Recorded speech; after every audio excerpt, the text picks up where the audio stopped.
ناظرین السلام علیکم ورحمۃ اللہ وبرکاتہ۔ میں ہوں آپ کا میزبان عبدالنور عبدالباری فقرد ندوی اور آپ میرے ساتھ دیکھ رہے ہیں فکر و خبر کی سچی بات۔ ناظرین، تعلیم کی اہمیت سے ہر کوئی واقف ہے۔ تعلیم ہی سے ایک اچھا تہذیب یافتہ معاشرہ تشکیل پاتا ہے۔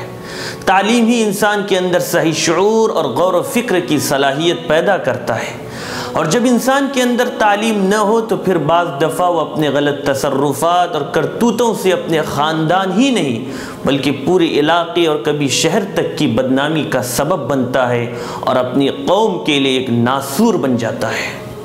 تاریخ گواہ ہے کہ قوموں کی ترقی میں تعلیم ہی نے بنیادی کردار ادا کیا ہے۔ آج جن ملکوں کو ترقی یافتہ سمجھا جاتا ہے انہوں نے تعلیم پر کافی محنت کی ہے۔ ہمارے ملک میں بھی آزادی کے بعد تعلیم کو سر فہرست رکھا گیا اور اس کے لیے مختلف تعلیمی پالیسیاں بنائی گئی۔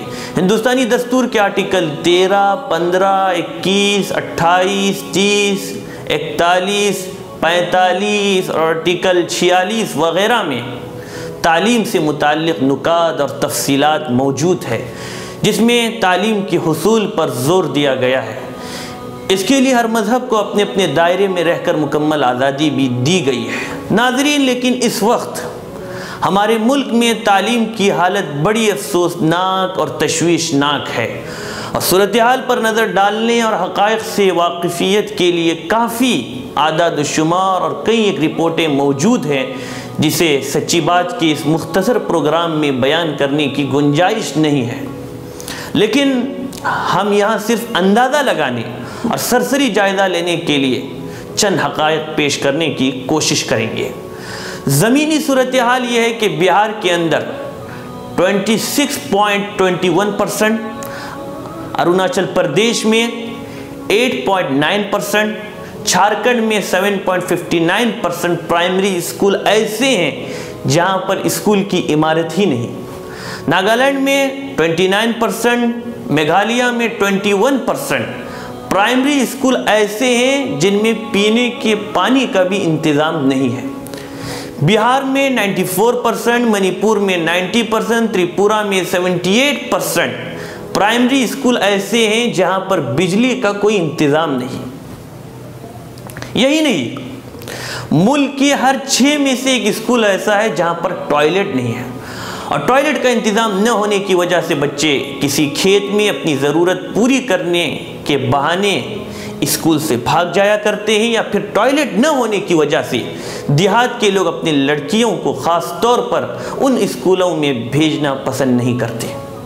ملک میں کئی ایسی جگہ ہیں جہاں پر بچے ہیں تو اسکول نہیں، اسکول ہے تو ٹیچر نہیں، اور اگر ٹیچر ہے تو کتاب نہیں، اور اگر تمام سہولیات ہے تب بھی تعلیم کا معیار حد سے گرا ہوا ہے۔ ملک میں اب بھی تقریباً 50% بچے ایسے ہیں جن کی رسائی اسکولوں تک نہیں ہے۔ بچوں کی ایک بڑی تعداد مزدوری میں لگی ہوئی ہے، جبکہ 3 ملین سے زیادہ بچے ایسے ہیں جن کا کوئی گھر بار نہیں ہے اور وہ سڑکوں پر رہنے کے لیے مجبور ہیں۔ بعض ریاستوں میں خاص طور پر لڑکیوں کو تعلیم کی جانب متوجہ کرنے کے لیے سائیکلیں تقسیم کی گئی، اسی طرح مڈ ڈے میل کا بھی انتظام کیا گیا تاکہ بچے کم از کم کھانے کی لالچ میں اسکولوں کا رخ کر سکے۔ ان سب کوششوں کا نتیجہ یہ نکلا کہ بچے بڑی تعداد میں اسکولوں میں داخلہ لینے لگے، لیکن بعد میں ان چیزوں میں بھی گھوٹالوں کا انکشاف ہونے لگا۔ اس کے علاوہ بہت سی جگہوں پر چونکہ اسکول کھلے آسمان کے نیچے چل رہے ہیں، اس لیے بہت زیادہ دھوپ اور بارش کی حالت میں اسکول بند رہتے ہیں اور اسکول کا مقصد ہی فوت ہو جاتا ہے۔ ناظرین، بریک کے اس پار چند اور حقائق سنتے ہیں۔ اگر تعلیم کو عرض وطن پہ عام کرنا ہے، فضوں میں کرنے کا ضروری کام کرنا ہے۔ اگر تعلیم کو عرض وطن پہ عام کرنا ہے، فضوں میں کرنے کا ضروری کام کرنا ہے۔ اجالا علم کا پہنچے غریبوں کے گھرانوں تک، رہے محدود یہ دولت نہ دولت کے مکانوں تک۔ اگر تاریخ میں اپنا سنہری نام کرنا ہے، فضوں میں کرنے کا ضروری کام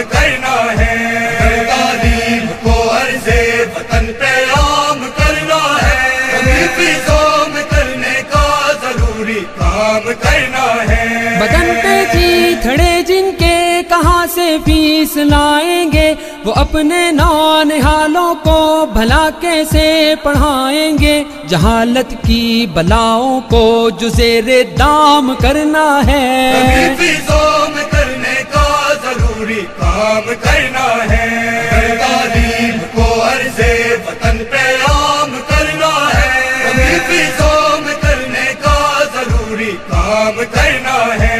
فلک کو چھو رہی ہے قیمتیں بستوں کتابوں کی، نہیں قوت خریدے کون صورت ہے عذابوں کی، مسلط ان عذابوں کو اگر گمنام کرنا ہے، فیضوں میں کرنے کا ضروری کام کرنا ہے، تعلیم کو عرض وطن پہ عام کرنا ہے، فیضوں میں کرنے کا ضروری کام کرنا ہے۔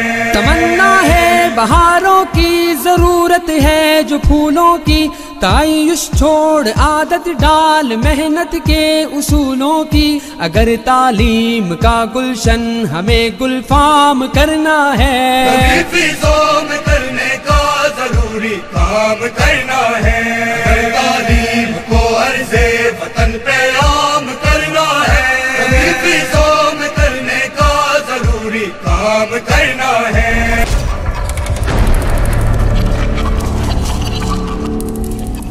ناظرین، اس کے علاوہ اساتذہ کی ایک اچھی خاصی تعداد ایسی بھی ہے جو ان کوالیفائڈ ہے، بعض پارٹ ٹائم ٹیچرز ہیں یا کچھ ایسے ہیں جو سورس اور واسطہ لگا کر ٹیچر بن گئے ہیں۔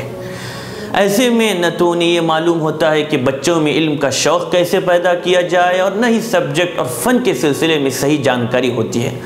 بعض دفعہ ان ٹیچروں کو ملک کے صدر اور انگریزی الفاظ کا املا بھی یاد نہیں رہتا۔ تعلیمی صورتحال کے اس منظر نامے میں بھلا ہم 40 کروڑ سے زیادہ بچوں کا مستقبل کیسے سنوار سکتے ہیں؟ جس ملک میں بنیادی سطح پر تعلیم کی یہ صورتحال ہو، اس کا دنیا کے ترقی یافتہ ممالک کی فہرست میں شمار ہونے کا تصور کیسے پورا ہو سکتا ہے؟ وہ خواب کب شرمندہ تعبیر ہو سکتا ہے؟ کیونکہ تعلیم کے بغیر ترقی کا تصور ہی ناممکن ہے۔ تعلیم ہی سے ایک انسان کو یہ سمجھایا جا سکتا ہے کہ ملک کے تئیں بھی اس کی کچھ ذمہ داریاں ہیں۔ تعلیم سے ہی چوری، ڈکیتی اور لوٹ کھسوٹ سے لوگ بچ سکتے ہیں۔ 29 دسمبر 2017 کو چائلڈ رائٹس این یو نے مدھیہ پردیش کے 13 ڈسٹرکٹ کے اسکولوں کا جائزہ لیا، جس میں 90 اسکول تھے۔ تحقیق کے بعد پتہ چلا کہ 29% اسکول میں کتابیں رکھنے کے لیے بینچز نہیں ہیں، 94% اسکول میں بجلی نہیں ہے، 60% اسکولوں میں لائبریریاں نہیں ہیں، 77% اسکولوں کی باؤنڈریاں نہیں ہیں، ٹوائلٹ کی حالت بہت زیادہ خراب ہے، 8% اسکول میں تو ٹوائلٹ ہی نہیں ہے، اور جہاں ہے بھی وہاں کی 77% اسکولوں میں پانی بھی نہیں ہے، جس کی وجہ سے آدھے سے زائد ٹوائلٹ استعمال ہی نہیں ہو پاتے۔ صفائی کے لیے اسکولوں میں اسٹاف بھی موجود نہیں ہے۔ این ڈی ٹی وی کی ٹیم نے یو پی کے 6 ڈسٹرکٹ میں 66 اسکولوں کا جائزہ لیا، تو اکثر ٹوائلٹ پانی کی کمی کی وجہ سے بند تھے۔ 32% اسکولوں میں پانی کی سہولت نہ تھی اور بچوں کو کھلانے کے لیے سامان نہیں تھے۔ وجہ یہ معلوم ہوئی کہ اکثر یہ چیزیں اسکول سے چوری ہو جاتی ہیں۔ District information system of education کے 2015 اور 16 سروے کے مطابق پورے ملک میں 2 لاکھ سے زائد اسکولوں میں عورتوں کے لیے علیحدہ ٹوائلٹ نہیں ہے، اور یہ تمام چیزیں بچوں کی حاضری میں رکاوٹ ثابت ہو رہی ہے، جبکہ سپریم کورٹ نے 2014 میں یہ ہدایت جاری کی تھی کہ پینے کا پانی اور مردوں اور عورتوں کے لیے علیحدہ ٹوائلٹ سب کے لیے بالخصوص اسکولز کے لیے زیادہ اہم ہے۔ تعلیمی گراوٹ کا حال اینول اسٹیٹس آف ایجوکیشن کی 2014 کی رپورٹ کے مطابق 15% 5th گریڈ کے بچے ایسے ہیں جو 2nd گریڈ کی کتابیں نہیں پڑھ سکتے، اور تقریباً اتنے ہی بچے معمولی حساب بھی نہیں کر سکتے، اور 2nd گریڈ کے 32% بچے الفابیٹس بھی نہیں پڑھ سکتے، جبکہ صرف 40% بچوں کو 100 تک کی گنتی معلوم ہے۔ اساتذہ کی کمی کا حال MHRD 2014 کی رپورٹ کے مطابق گورنمنٹ اسکولوں میں 9,40,000 ٹیچرز کی کمی ہے۔ 1 لاکھ اسکولوں میں صرف ایک ہی استاد ہے۔ مزید تعلیمی نظام بھی کافی سست روی کا شکار ہے۔ بہار میں 69% گورنمنٹ اسکول اس بات پر عمل نہیں کر پاتے کہ 30 بچوں پر ایک استاد ہو۔ مدھیہ پردیش میں ہائر پرائمری لیول اسکولوں میں سے 35 سے زائد بچوں پر ایک استاد مقرر رہتا ہے۔ اساتذہ کی تعلیمی معیار کا حال یہ ہے کہ تقریباً 9 لاکھ ٹیچرز انکوالیفائڈ ہیں۔ پورے ہندوستان میں 20% ٹیچرز ٹرین نہیں ہے۔ اساتذہ کی مشغولیت غیر تعلیمی سرگرمیوں میں رہنے کی وجہ سے بھی تعلیم بری طرح متاثر ہو رہی ہے، خاص طور پر الیکشن ڈیوٹی، مردم شماری کے وقت۔ اسی طرح بنیادی چیزوں بلیک بورڈ، اسٹاف روم اور کتابوں میں بھی بڑی کمی پائی جا رہی ہے۔ ممبئی کے انسٹیٹیوٹ آف سوشل سائنس میں نوبت یہاں تک پہنچی کہ 3 انسٹیٹیوٹ بند ہو گئے اور 25 پروفیسر کو نوکری ختم ہونے کی چھٹی ملی، اس لیے کہ حکومتی گرانٹ بند ہو گیا۔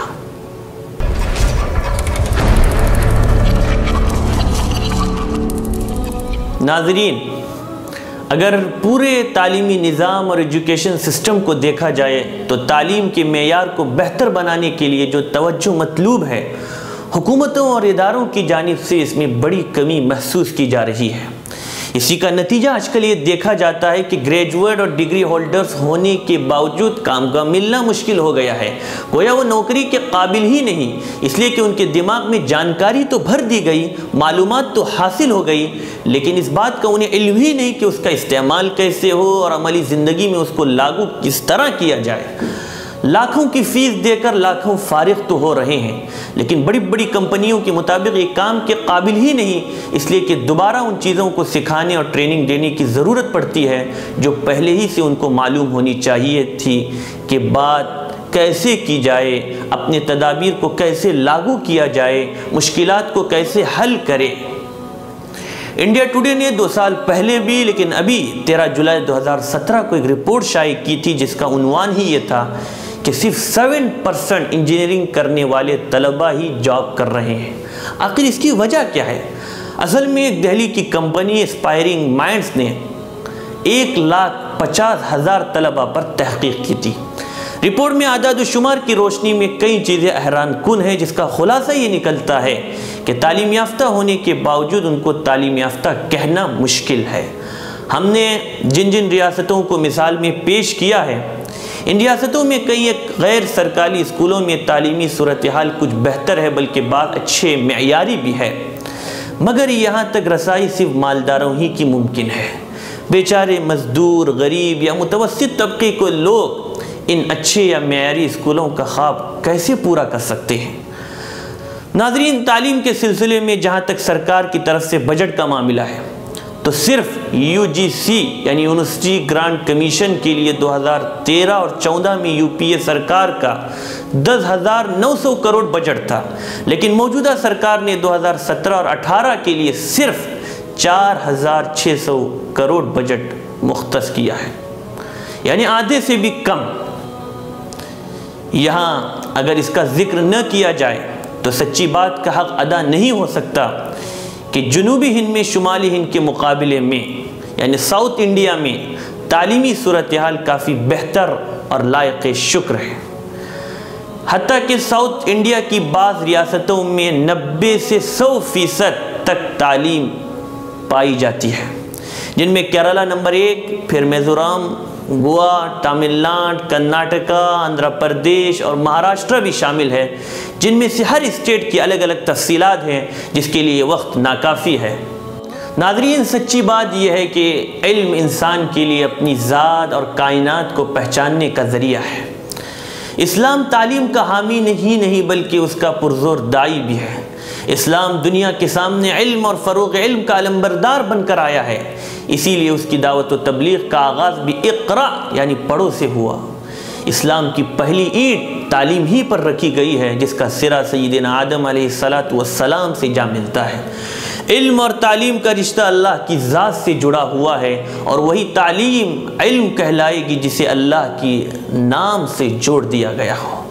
نبی کریم صلی اللہ علیہ وسلم پر جو پہلی وحی آئی وہ اقرأ بسم ربک الذی خلق تھی، یعنی پڑھو اپنے پروردگار کے نام کے ساتھ جس نے پیدا کیا، اس لیے کہ اسی تعلیم کے ذریعے معاشرے میں حق ظاہر ہوگا، باطل چھڑ جائے گا، روشنی پھیلے گی، جہالت دور ہوگی، معاشرے میں چین، سکون، امن اور راحت لوگوں کا مقدر بن جائے گا، جس کی مثال اسلام کے مختلف ادوار میں تاریخ نے محفوظ کر لی ہے۔ اور شریعت میں دینی اور دنیاوی کی تقسیم کے بجائے نافع یعنی نفع اور فائدہ پہنچانے والا، اور غیر نافع یعنی جس سے کوئی فائدہ نہ ملے کی تقسیم کی گئی ہے، چاہے وہ دین سے متعلق ہو یا دنیا سے۔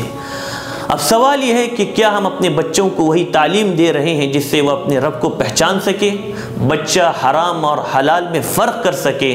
اگر نہیں تو ہمیں اپنی سوسائٹیوں اور معاشروں میں ایسے جگہوں پر داخل کرانے کی کوشش کرنی چاہیے اپنے بچوں کو جہاں دینی اور شرعی علوم پڑھائے جاتے ہوں، قرآن و حدیث کا علم دیا جاتا ہو، یا کم از کم ہائی اسکول تک کی تعلیم کے لیے ان اسکولوں کو تلاش کر کے داخل کرانا پڑے گا جہاں صحیح تعلیم دی جا رہی ہو، جہاں پر دینیات بھی نصاب تعلیم کا حصہ ہو، تاکہ بچے تعلیم کے ساتھ ساتھ صحیح اسلامی تربیت بھی حاصل کر سکے، اخلاق کی زیور سے آراستہ ہو، بڑوں کا احترام، چھوٹوں پر شفقت اور علماء کا اکرام کرنا سیکھے، تاکہ وہ ایک معزز شہری بن کر زندگی گزار سکیں۔ ناظرین، اسی پر اپنے میزبان کو اجازت دیں۔